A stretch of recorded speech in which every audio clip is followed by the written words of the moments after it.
I'm Swift. You know, I'm the inspiration. You guys can do everything that I do. You just can't do it better. How does a woman go from celebrating her brand new car and showing it off to family to lying lifeless in the hallway of her apartment building, shot in the chest by the very man she tried to help?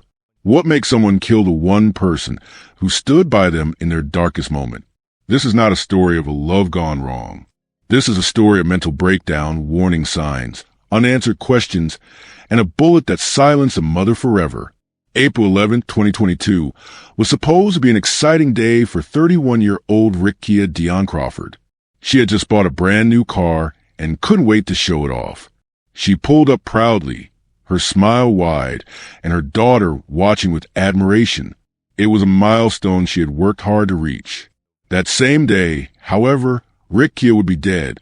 The scene unfolded like something out of a war zone. At the crossings at Mitchell Park Apartments in Tulsa, Oklahoma, residents called 911 in a panic. Gunshots were ringing out. A naked man wielding an AR-15 was firing randomly. Children were rushed indoors. People hid in bathrooms.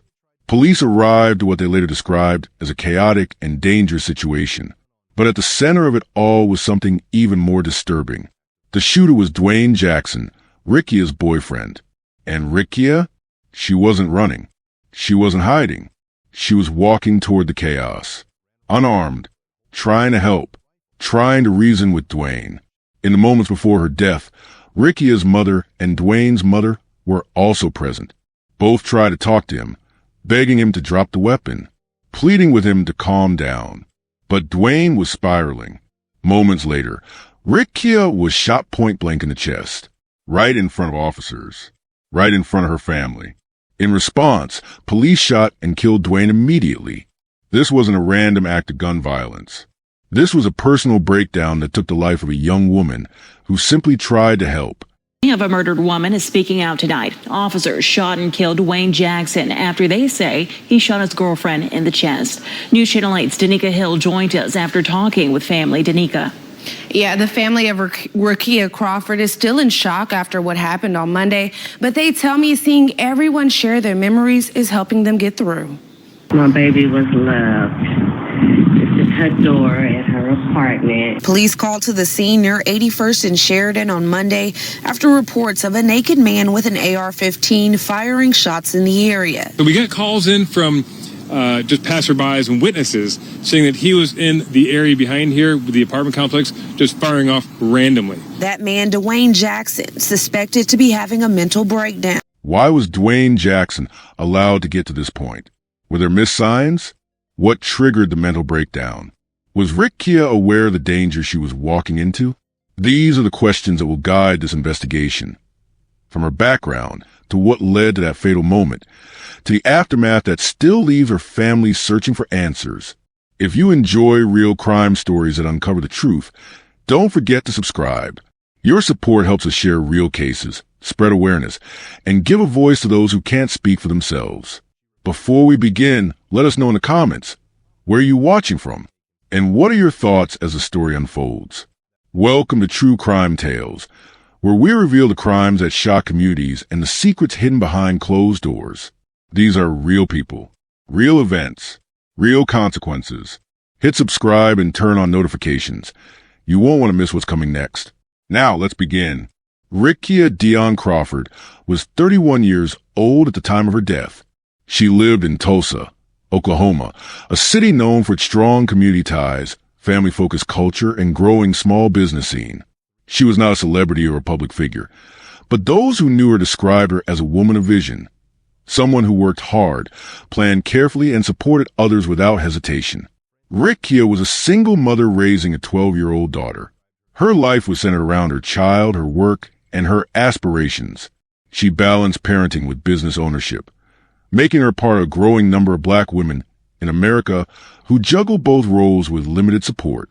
Despite the challenges, she made consistent efforts to build something meaningful not only for herself, but also for her daughter's future. Professionally, Rickia worked as a hairstylist. She was also a salon owner. This meant she wasn't just cutting hair or styling clients. She had taken the extra steps to become a businesswoman, running her own salon suite, managing bookings, maintaining customer relationships, and handling finances. It was a source of pride for her, and it became a cornerstone of her identity. Those who interacted with Rickia described her as outgoing, ambitious, and family-oriented. She was the kind of person who posted her achievements online, not to brag, but to encourage others. She frequently shared motivational content on social media and highlighted her journey toward financial independence. Friends say she was always the one reminding others to stay focused and invest in their dreams. Her biggest recent achievement was the purchase of a brand new car. On April 11th, 2022, she proudly posted pictures of the vehicle, a sign of her hard work finally paying off. That car became symbolic. It was more than a car. It was proof that she was moving forward. Tragically, it was also the last major milestone she celebrated before her life was taken.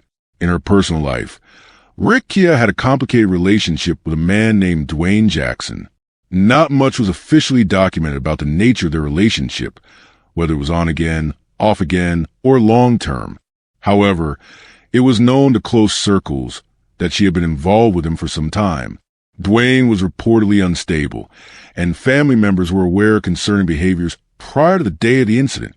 It remains unclear whether Rickia had attempted to distance herself from him or tried to support him through his challenges. Regardless, her connection to Dwayne would become a fatal one. Dwayne Jackson was the man who ultimately took Rickia's life before being shot and killed by Tulsa police. His background is still partially unclear in public records, but witnesses and family testimonies suggest a person who had been showing signs of severe mental instability in the weeks leading up to the shooting. There are no confirmed reports of his exact age, but he appeared to be in his early to mid-30s. No significant criminal history had been previously associated with him, and it's not known whether he had ever been formally diagnosed with psychiatric disorder. However, on the day of the shooting, his behavior was erratic enough to warrant calls to 911 before any violence occurred. Jackson's relationship with Rickia appears to have been personal and ongoing. Some sources describe him as her boyfriend, though this label may not fully reflect the complexity of their connection. It is not publicly known if they live together or if there have been any police interventions in the past. However, signs of dysfunction existed. Family members and eyewitnesses mentioned red flags, outbursts, controlling tendencies, and concerning mood swings.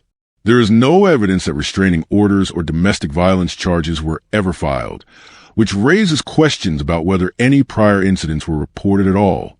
The biggest concern about Dwayne Jackson leading up to the fatal day was his mental state.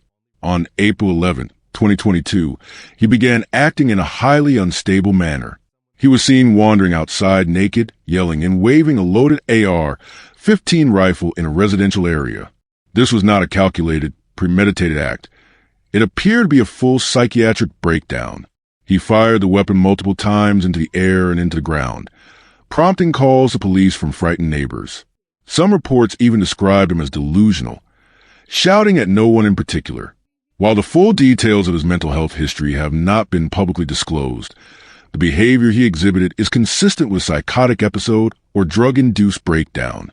Authorities have not released toxicology reports, so it remains unknown whether any substances were involved. However, the fact that he was able to access and operate a high-powered firearm while in this state raises serious concerns. The weapon Dwayne used was an AR-15 rifle, a semi-automatic firearm known for its high capacity and military-style design. It's unclear how he obtained the weapon. No public records indicate whether it was legally purchased or registered under his name. Oklahoma has relatively relaxed gun laws, and mental health evaluations are not mandatory for firearm ownership unless someone has been formally declared unfit by a court. This detail remains one of the most critical and controversial parts of the case. What's also striking is the role of Dwayne's family, particularly his mother, during the event. She was present at the scene alongside Rickia and her own mother. The three women reportedly attempted to talk him down, trying to de-escalate the situation as police looked on. These attempts proved unsuccessful. Instead of calming down, Dwayne turned violently. He aimed a rifle at Rickia and shot her in the chest at close range. Police immediately responded by firing back, killing him on the spot. The suspect's mental state his access to firearms, and the apparent lack of preventive intervention before the incident raised multiple questions. Was there an opportunity to stop this before it happened? Were there earlier signs that were ignored or dismissed? Was Jackson a known danger, or was this truly an unpredictable eruption? At the time of the incident, no court-mandated treatment or mental health holds were in place. He was walking freely with a deadly weapon, in a clear state of mental collapse, and no system was in place to contain or treat him before tragedy struck. On the morning of April 11th, 2022, 31-year-old Rickia Deon Crawford started her day like any other. There were no reported signs of distress, danger, or concern. According to friends and relatives, she had just achieved a personal milestone, the purchase of a brand new car. That same day, she was seen excitedly showing the vehicle to her family and friends, a gesture that signified progress in both her personal and professional life. She was a self-employed hairstylist with her own salon suite in Tulsa, Oklahoma, and the new car was another sign of upward movement. Crawford's mood, actions, and interactions gave no indication that the day would end in tragedy. She reportedly communicated with family members in high spirits, and there were no known disputes or altercations leading up to the evening hours. As the day progressed, the focus shifted to 29-year-old Dwayne Jackson, a man who had been closely involved with Crawford. At some point during the afternoon, his behavior began to change. Multiple eyewitnesses in the apartment complex would later report that Jackson had stripped naked, was yelling incoherently, and was armed with an AR-15 style semi-automatic rifle. Several residents of the crossings at Minchell Park Apartments, located near East 71st Street and South Sheridan Road, began calling 911. They described a volatile individual brandishing a firearm and behaving erratically. Shots were reportedly heard before police arrived. Witnesses say Jackson fired randomly into the air and at buildings, prompting people in the area to flee indoors or take cover. Reports from the Tulsa Police Department confirmed that officers began receiving multiple emergency calls shortly after these events began unfolding. The nature of the situation was described as a mental health crisis with an armed suspect. Tulsa police units were dispatched to the scene around 5 p.m. Responding officers approached the area cautiously due to high-risk nature of the report, an armed suspect firing a weapon in a densely populated residential area. As law enforcement arrived at the complex, they were met with confusion and panic. Witnesses described people screaming and running between apartment buildings. Children were reportedly seen being pulled to safety by their parents. Gunfire could still be heard upon police arrival. Jackson was still in possession of the AR-15 rifle, and officers established a perimeter.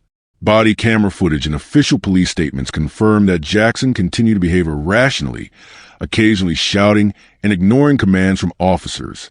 Despite the threat, police initially held back from using lethal force, likely due to the presence of civilians and Jackson's unpredictable mental state. During the standoff, members of Jackson's and Crawford's families arrived on scene. This included Rickia Crawford herself, her mother, and Jackson's own mother.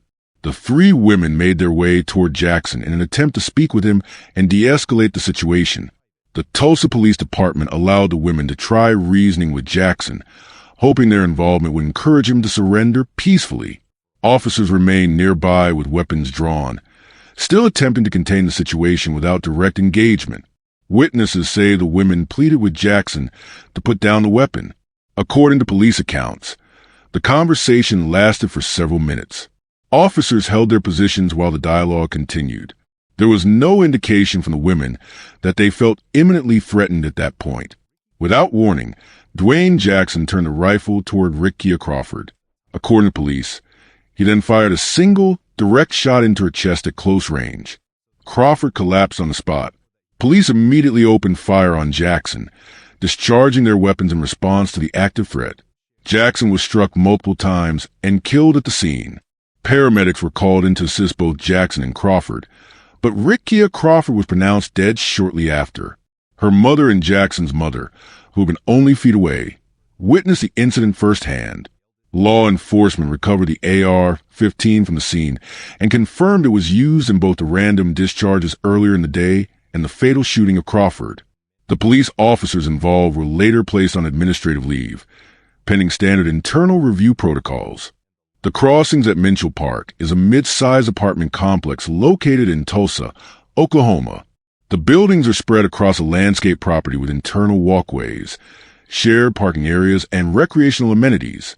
On April 11th, the complex became the center of a police lockdown, with dozens of residents confined to their apartments while law enforcement dealt with the active shooter situation. Demographically, the area consists of working-class individuals and families. The location features medium-density housing, which made the situation especially dangerous. The openness of the parking lots and communal areas allowed Jackson to move freely while armed, increasing the potential threat radius. Residents reported hearing between 10 and 20 gunshots throughout the standoff. Multiple people called local news stations to report the chaos as it unfolded in real time. Some captured videos from their windows, showing police vehicles, armed officers, and frantic residents ducking for cover. Witnesses described the moment of the final shooting as abrupt and deeply unsettling. They said Jackson appeared calm one moment, then turned violent the next. Others recounted seeing Crawford's body on the ground, while officers secured a weapon and checked for other victims. Local media arrived within minutes of the final shots being fired. Tulsa police provided an initial briefing stating that the scene was under control, the shooter was deceased, and the female victim was confirmed dead. Yellow tape was placed across multiple sections of the complex as crime scene investigators arrived to document the incident.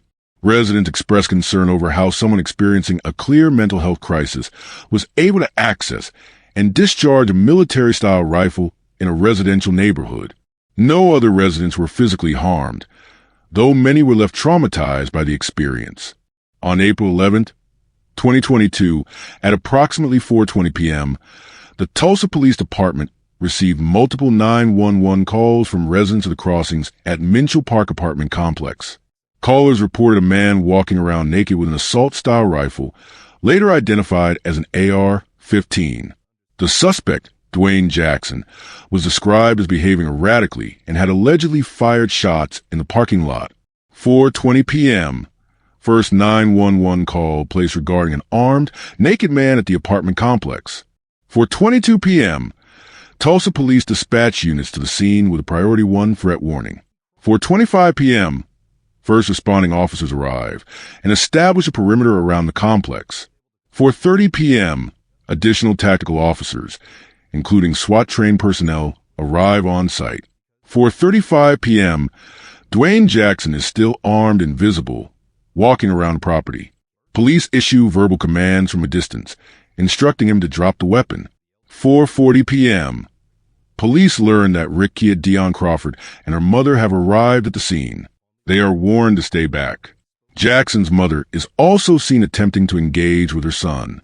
4:45 p.m., officers report that Jackson is unresponsive to commands.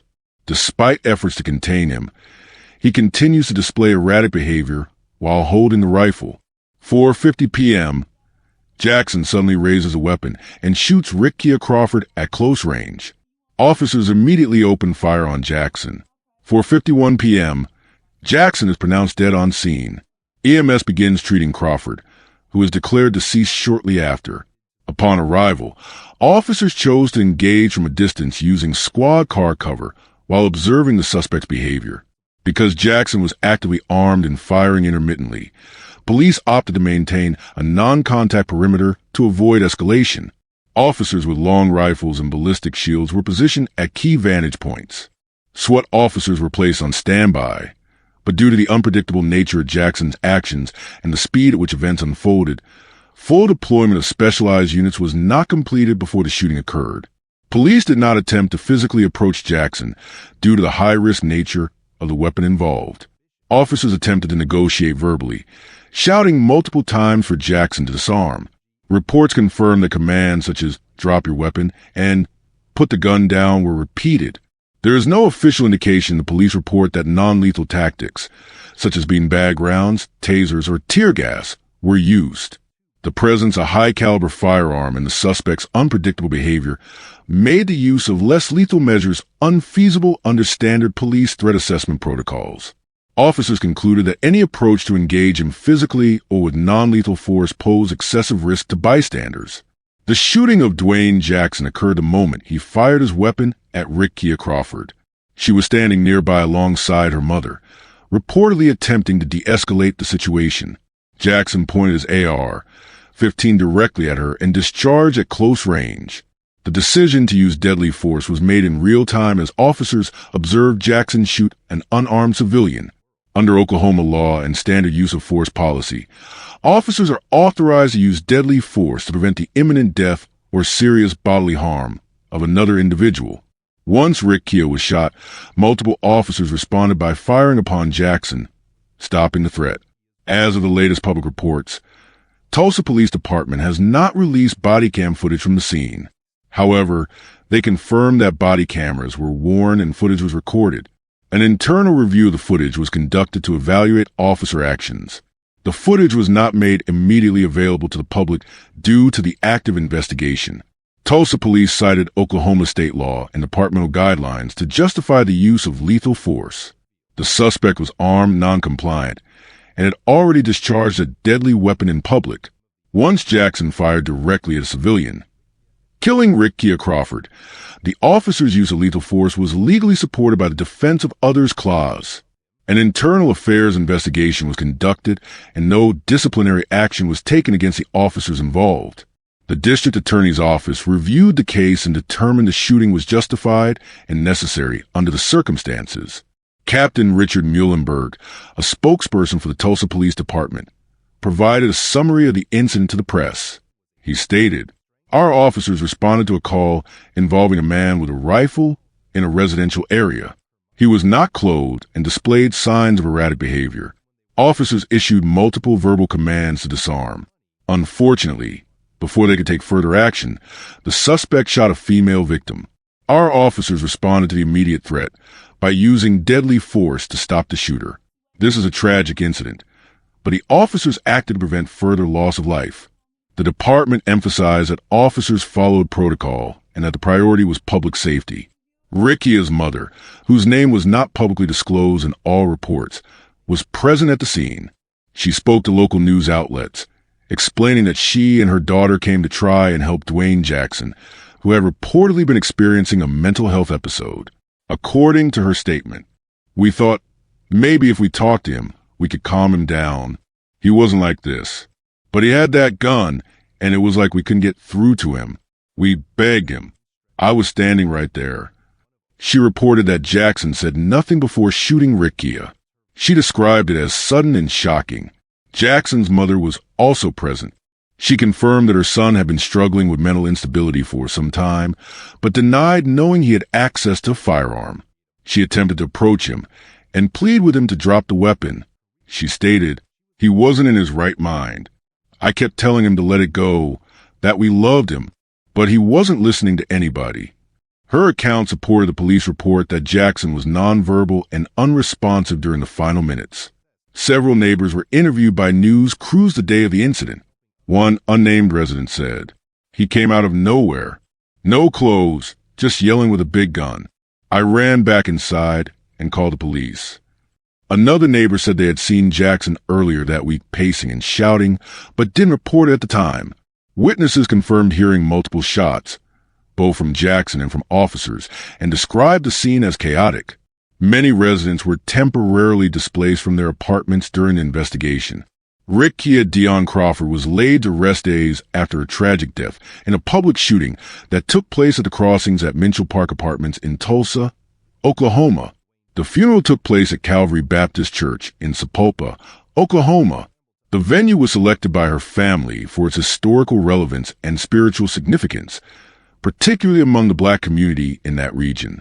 It was a place Rickia's family had attended previously, and one that could accommodate the large turnout that was expected. The public viewing was held at Butler Stumpf and Dyer Funeral Home, located in Tulsa. The viewing was organized the day before the burial and was open to friends, extended family, clients from her hair salon, community members, and others who wanted to pay their last respects. The setting was traditional, with Rickia's body displayed in a light-colored casket surrounded by floral arrangements.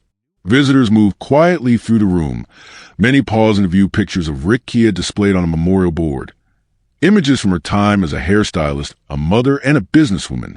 On the day of the funeral, Crowds began to gather outside the church more than an hour before the service started. Mourners dressed in muted colors, some wearing printed shirts with Rickia's image and the words, "Forever in our hearts." The service opened with a prayer, followed by gospel music selected by the family. The eulogy was delivered by the church's lead pastor, who had met with Rickia's mother and siblings before the service. His message focused on Rickia's accomplishments, her commitment to her family, her work ethic, and the pride she had in her career. He mentioned her recent milestone, the purchase of a brand new car, a symbol that carried heavy significance throughout the service. Several individuals spoke during the funeral. Her mother recounted Rickia's childhood and determination to become a hairstylist. A close friend who had been with her on the day she bought her car gave a detailed account of how happy Rickia had been that morning. Another speaker was her former high school teacher, who remembered Rickia as someone who was always moving toward a goal. There were no celebrity speakers, no political figures, and no representatives from law enforcement. The tone of the funeral remained focused on Rickia's life rather than the circumstances of her death. The symbolism of the new car was central to many of the speeches. Rickia had posted about it on social media hours before she died, showing it off with pride. To her, the vehicle represented more than transportation. It was a marker of independence, hard work, and financial progress. She had worked long hours in her salon to afford it, and it had become a symbol of her upward trajectory. The fact that she was murdered on the same day she purchased it struck many as especially tragic. Details about her 12-year-old daughter's response were kept mostly private. However, it was publicly confirmed that the daughter attended the funeral with extended family. A short pre-written statement from the child was read by an aunt during the service. It expressed love and gratitude for her mother, saying Rickia was her hero and the strongest person she knew. The statement did not include references to the violent circumstances of Rickia's death, in keeping with the family's request for privacy. The death of Rickia Deon Crawford, coupled with a public shooting that also resulted in the death of Dwayne Jackson, generated significant media attention both locally and nationally. Local news outlets, including KTUL and News on 6, covered the incident in detail. Reports focused on the timeline of events, witness statements, police actions, and Rickia's background. These stations released footage of the police press briefing and interviews with residents who had witnessed the gunfire. Most of the early coverage emphasized the chaotic nature of the event and highlighted the fact that Rickia was unarmed and trying to help calm the suspect when she was shot. National media outlets briefly picked up the story, particularly those covering crime, mental health, and gun violence. Online platforms such as Daily Mail and Newsweek summarized the story in headline-driven formats, often using images from Rickia's social media posts. The story did not trend long on mainstream national broadcasts, but gained traction on TikTok, Instagram, and Facebook. On social media, several hashtags emerged, including hashtag Justice for Rickia, hashtag Rickia's Voice, and hashtag Say Her Name Rickia. Some users created memorial posts highlighting her entrepreneurial journey and her work as a single mother. Fundraisers were launched via GoFundMe by family and community supporters to help cover funeral costs and provide financial support for Rickia's daughter. Community reactions were mixed. While some advocacy groups expressed outrage over the loss of another Black woman due to gun violence and mental health failure, others were more subdued in their response. There were no large-scale protests or public vigils beyond her funeral. However, smaller gatherings occurred in Tulsa and Sapulpa, where individuals lit candles and spoke about the need for better mental health crisis response teams. At the crossings at Minchell Park Apartments, where the shooting occurred, the impact was immediate. Police increased patrols around the complex in the weeks following the incident. Apartment management sent out notices to residents, assuring them of their safety and reminding them of emergency response procedures. Some tenants reportedly broke their leases and relocated due to trauma from the shooting. Mental health professionals were invited into the apartment community to offer counseling for those who witnessed the event. According to residents, the scene of the shooting, including bullet holes and bloodstains, remained visible for days before cleanup crews completed their work. The visual reminders contributed to emotional distress among tenants. In the broader community, Rickia's death sparked conversations about mental health, firearms access, and public safety, especially in Oklahoma. Advocates pointed to the ease with which Dwayne Jackson accessed and used an AR-15 despite allegedly being in a state of mental instability. Several news opinion pieces call for stronger mental health intervention policies, while others focus on inadequacy of domestic violence prevention and crisis de-escalation training for law enforcement. There was no official legislative action in response to the case, but it became a talking point in community forums and town hall meetings. Public pressure for mental health reform intensified in Tulsa, although direct outcomes remained unclear. This question stands at the center of the case. Rickia Deon Crawford, a 31-year-old hairstylist and mother, was fatally shot by a man reportedly suffering a mental breakdown. Multiple factors suggest intervention was possible before the situation escalated to lethal violence. Dwayne Jackson, the shooter, was reported to have been behaving erratically prior to the incident.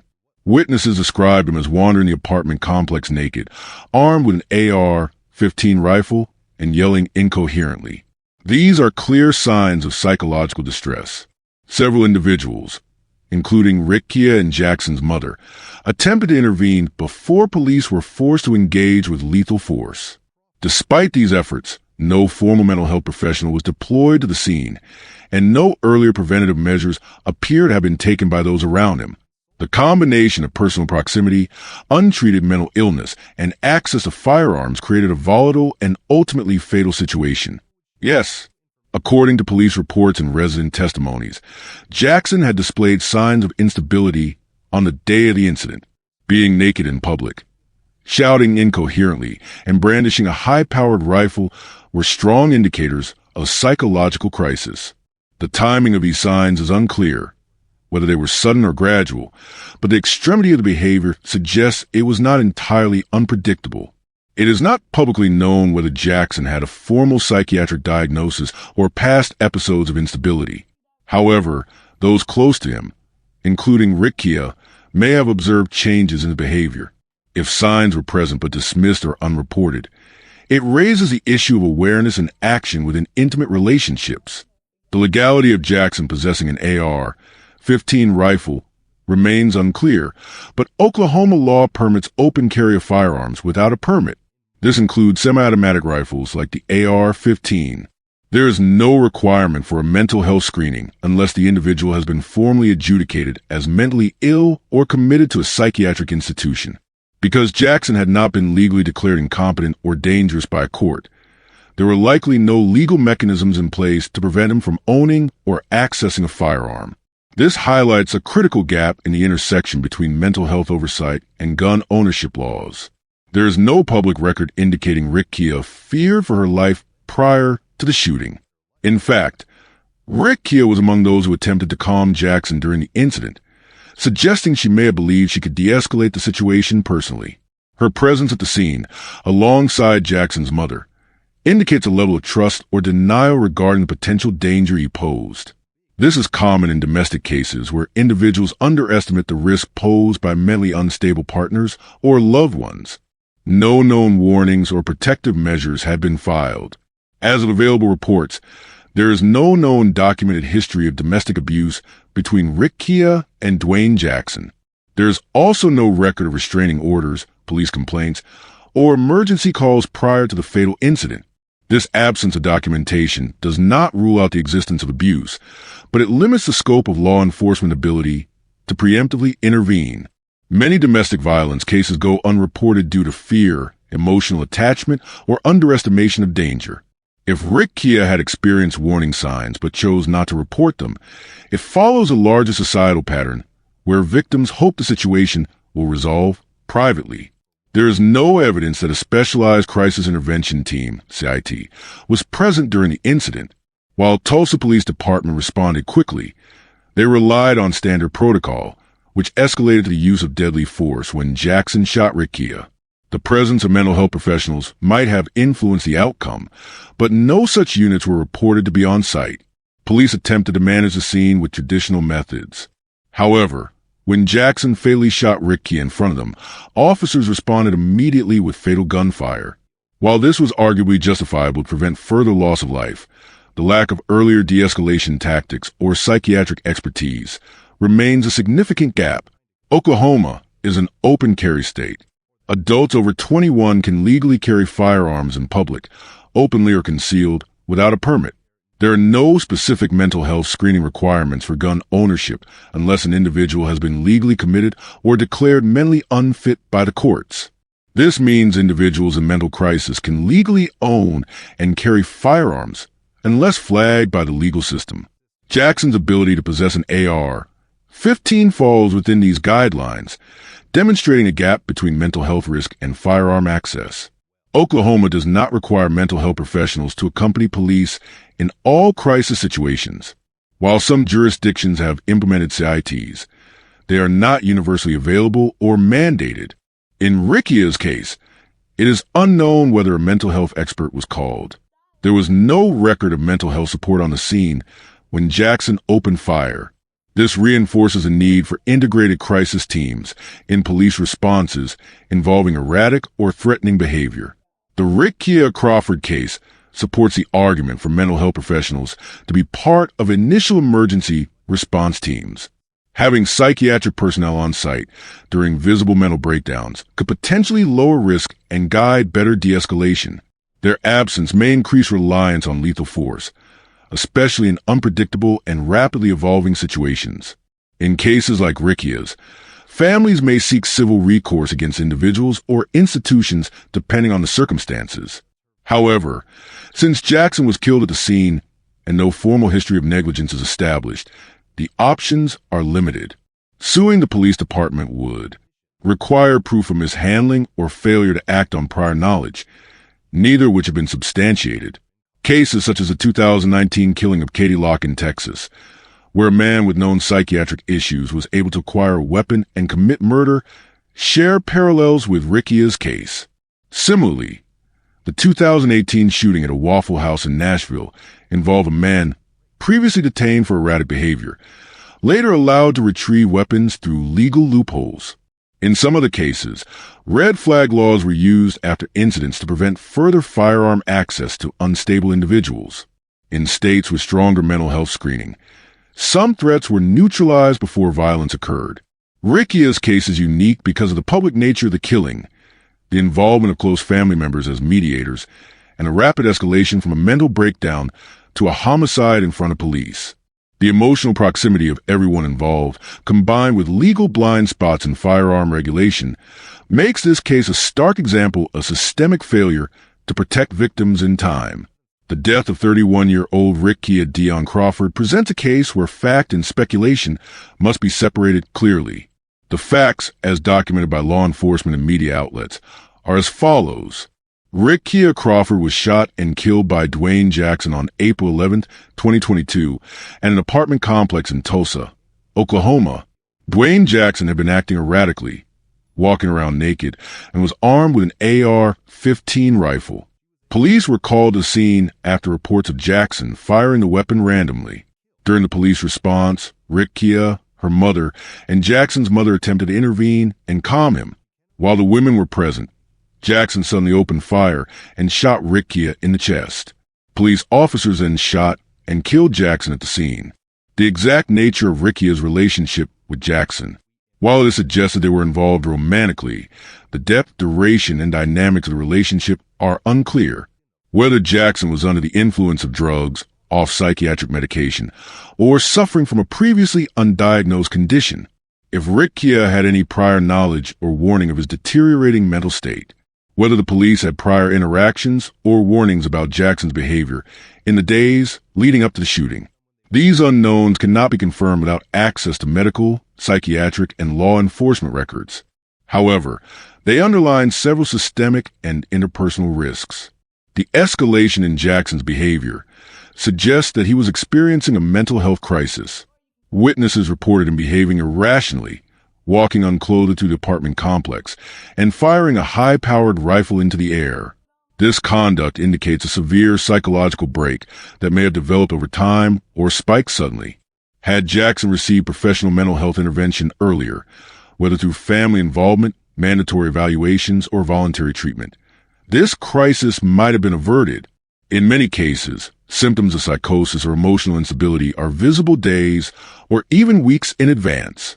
However, Due to stigma, denial, or lack of access, many individuals do not receive timely support. This case illustrates how untreated mental health issues can lead to violent outcomes, not just for the person in crisis, but for others nearby. While little is publicly known about the history between Rickia and Jackson, the outcome suggests a failure to recognize or act upon potential warning signs. Relationships involving unstable partners often show early indicators, such as excessive jealousy, emotional volatility, or aggressive behavior. If Rickia had seen any such red flags, it is unclear whether she reported them, confided in others, or sought assistance. This situation underscores the necessity for individuals to take early warning signs seriously, especially when firearms are involved. Emotional attachment, hopes for change, or fear of confrontation can cause people to downplay serious risks. However, failing to act on those signs can result in irreversible consequences, as seen here. Although Tulsa police responded to the emergency call promptly, it remains unclear whether mental health crisis units were deployed or available. In recent years, many cities have established crisis intervention teams, CITs, trained specifically to handle individuals in psychiatric distress. These teams often include mental health professionals working alongside police. In this case, law enforcement used lethal force only after Jackson murdered Rickia, which raises critical questions. Could trained mental health unit have reached him before he turned violent? Was there time or space to de-escalate before Rickia was shot? Could containment strategies have separated Jackson from civilians sooner? Without specific de-escalation tools or mental health training, General Patrol officers may not be equipped to safely handle volatile psychiatric episodes, particularly when high-powered firearms are present. Dwayne Jackson possessed and actively used an AR-15 rifle during his breakdown. The AR-15 is a semi-automatic weapon with lethal capability and high ammunition capacity.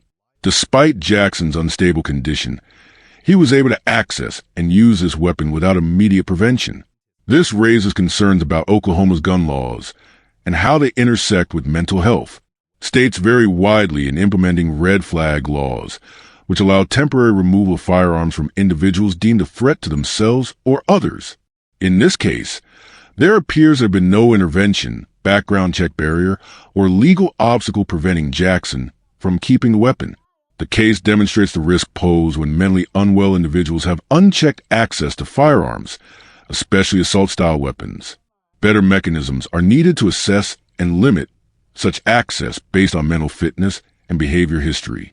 Have you ever seen a loved one in a mental health crisis? What did you do? Did you know who to call? Did the situation escalate because no one intervened? Could the crisis have turned violent? Do you think love makes people blind to danger? Are people less likely to act on red flags in relationships due to emotional ties? How often do we prioritize loyalty or hope over personal safety? Should it be harder for people in mental distress to access firearms? Should states enforce stricter background checks? Would red flag laws have prevented this tragedy? Where should the line be drawn between rights and risks? Are law enforcement officers trained enough to handle mental health emergencies? Do you believe regular police officers have the tools and knowledge to intervene without violence? Should cities invest more in crisis-trained response teams? Was Rickia's death preventable, or was it the result of a broken system? Could earlier action from family, friends, or institutions have made a difference? Are we doing enough as a society to protect people from dangerous mental health episodes? Who is truly responsible when systems fail to catch someone spiraling out of control? If you found this story as gripping and heartbreaking as we did, don't forget to like this video and share it with others. And if you want to hear more true crime stories that uncover the mysteries behind these tragic events, make sure to subscribe to our channel and turn on the notification bell. You won't want to miss our latest stories, updates, and discussions. Thank you for joining us on this journey to seek justice and explore the truth. Together, we can make a difference. Until next time, stay safe and stay aware.